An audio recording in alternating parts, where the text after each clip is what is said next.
tarde está no ar o jornal História em Foco. Hoje trazemos um dos personagens mais controversos e fascinantes da história mundial, Napoleão Bonaparte, um homem que saiu de uma pequena ilha e conquistou quase toda a Europa. Um líder que mudou a política, a economia e a guerra na França, e influenciou e deixou marcas no mundo moderno. Hoje vamos entender como Napoleão ascendeu a seu poder em meio ao caos da Revolução Francesa, as suas principais conquistas, as guerras que traçou e como a sua ambição levou à derrota. Prepare-se para uma viagem no tempo. A história vai começar agora. Estamos na França no final do século 1701 a 1800, onde acaba de sair a Revolução Francesa, um período de transformação e estabilidade política, onde o povo luta pela liberdade, igualdade e fraternidade, mas o que encontrou foi fome, crise e insegurança. O Napoleão Bonaparte é um jovem oficial e talentoso. Nesse cenário surge Napoleão Bonaparte, um jovem oficial, talentoso e obsessor. Suas vitórias na Itália o transformaram em um herói nacional.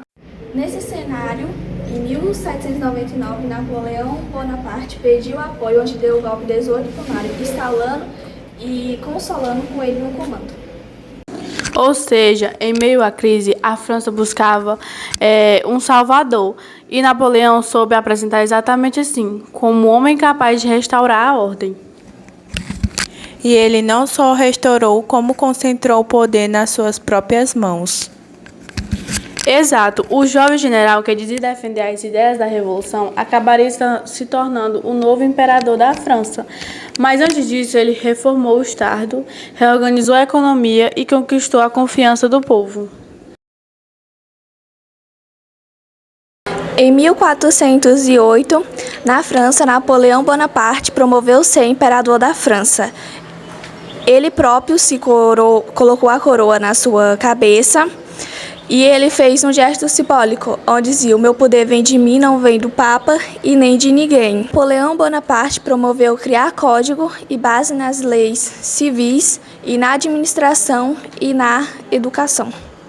Reorganizou a educação e a administração e fortaleceu a economia e o exército, mas Napoleão queria dominar toda a Europa. E foi aí que começou a fase mais intensa e destrutiva do seu governo, as guerras napoleônicas. A França se expandiu rapidamente, mas o preço foi alto. Milhões de vidas perdidas e uma Europa em constante conflito. Entre todas essas batalhas, uma ficaria marcada como o começo do fim, a invasão da Rússia. Em 1412, Napoleão Bonaparte invadiu a Europa. O motivo foi que Czar Alexandre desobedeceu e bloqueou o continente, uma medida que enfraquecia a Inglaterra, onde ele reuniu um exército com mais de 600 mil homens de várias partes da Europa. Porém, os recursos eram constantemente negados em todo o seu caminho, onde isso aconteceu, que era a famosa estratégia da terra arrasada. Quando ele chegou na cidade de Moscou, as cidades estavam em ruínas e vazias. O inverno chegou, o frio era mortal e as tropas começaram a passarem por fome e aparecer doença. Foi uma tragédia gigantesca. Mais de 600 mil soldados e menos de 100 mil crianças. Foi um desastre total. A derrota da Rússia mostrou que até o invencível Napoleão tinha limites.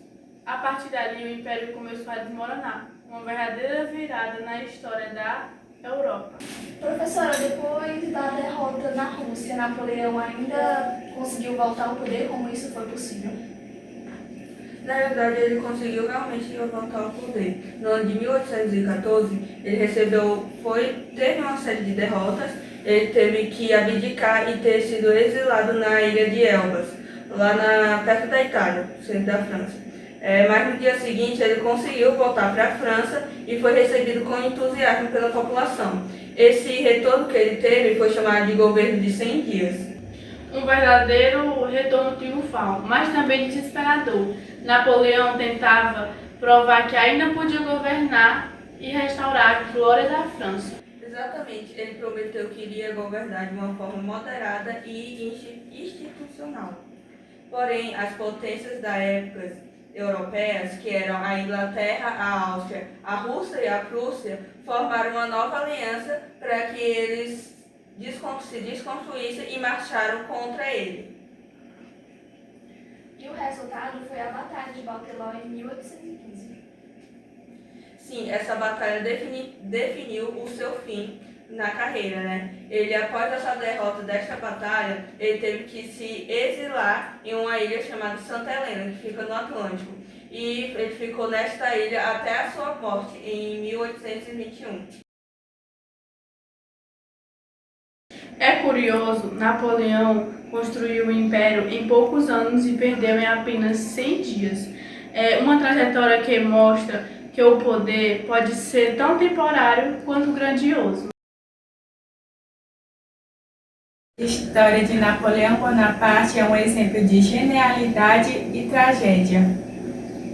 Sem dúvidas, ele foi um homem de visão e coragem, mas também de orgulho e vaidade. Transformou a França em uma potência, criou o Código de Leis moderno e inspirou gerações. Mas sua ambição desmedida levou milhões à guerra e à morte. Napoleão nos ensina que o poder precisa vir acompanhado de sabedoria e limites. É que a grandeza de um líder está em saber onde pode ir e quando deve parar. E assim encerramos essa edição especial do jornal História em Foco. E hoje vimos como Napoleão Bonaparte ascendeu ao topo do poder, revolucionou na Europa e por fim foi derrotado por sua ambição. Que a história de Napoleão sirva como reflexão para a gente sobre o poder, a liderança e o valor da responsabilidade. Um homem que marcou o seu tempo e que ainda desperta admiração e debate em todo o mundo.